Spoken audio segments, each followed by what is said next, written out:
talk about mentors if you can, because you said something here with kind of understanding like your ideal and even shaping your own values. Like if you're struggling to maybe find your values, or maybe even like discover like what are my strengths, what's even my purpose. This can definitely be something I can feel help a guy. You talked about looking at people that like inspire you, and I've shared this before. Like if you're struggling with maybe taking that step of like, I want to launch a business, or I'm not really happy where I'm at, but I don't really know what I should be doing. Look at the people that motivate and inspire you. There's probably something about them that you see in yourself. Now you have to work through it, and you have to maybe go through some training or learn new skill sets or whatnot. But if you can see people that are inspiring you, more often than not, there's going to be something in them that is living inside of you as well. So who have been kind of some of the mentors or role models in your life? And, yeah, just kind of how has that helped you get to where you are today? Yeah, brother. I'm so when it comes to that, I've learned, especially since I, took that chip off my shoulder years ago.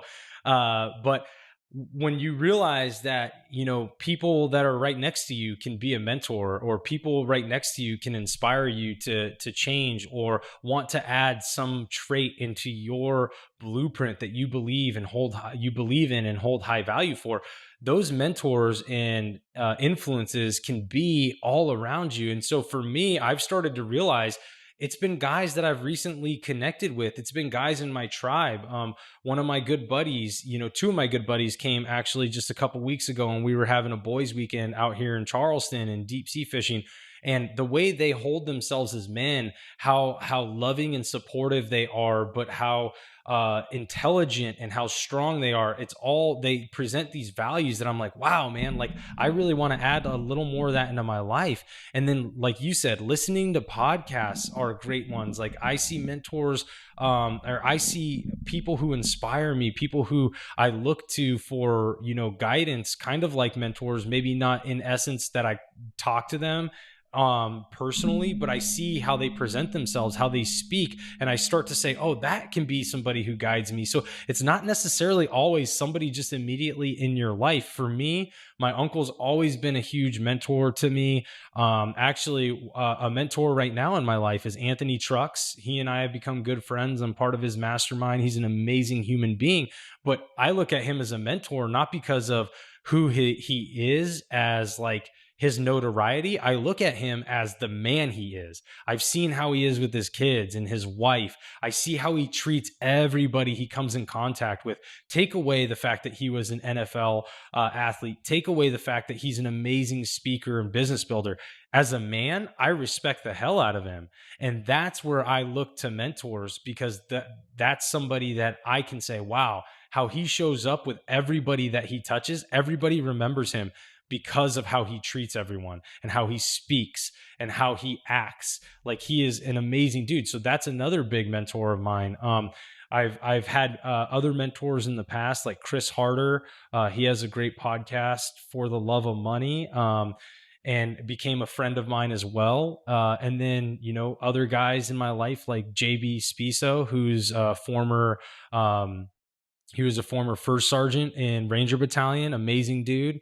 But a lot of guys that have come into my life, and nowadays it's starting to be more and more, especially you guys like yourself, Frank, that are just amazing dudes, really trying to impact this world from a heart-centered place. I see so many values in you. I'm like, dude, I kind of want to, I want to add some of what Frank's got going on. I want to add some of his, honor and discipline into my life, how I treat other people in those ways. Like that's where I start to see things even from guys like you. So to everybody out there, if you're open to receiving this and you take that chip off your shoulder, you're going to start finding people who inspire and influence you in a positive way. They're going to start showing up more and more in your life. But if you continue to hold that wall up and be guarded and not open up to people and not be vulnerable, you're not going to allow those experiences and those people to come into your life, because they're not going to gravitate towards you because you're not allowing them in anyways. Yeah, that's great. We had Anthony on. Anthony's incredible. Yeah. I think we talked about the NFL for maybe 2 minutes, and then the rest was Yeah. just his life, his marriage. Right? Just an incredible speaker. And we had Super Bowl champion Steve Weatherford on as well, and he shared this insight. He's like, I asked him, who do you learn from? Who are your mentors? He's like, brother, when you look at things the right way, when you have the right perception, everybody in your life becomes a mentor. You have something to learn from everybody, but you got to start with that upstairs. You got to be willing to go into every interaction, every conversation, the cashier at the gas station, the person bringing up my groceries, have something to learn from them if I'm open to letting them share it with me. And it starts with that. So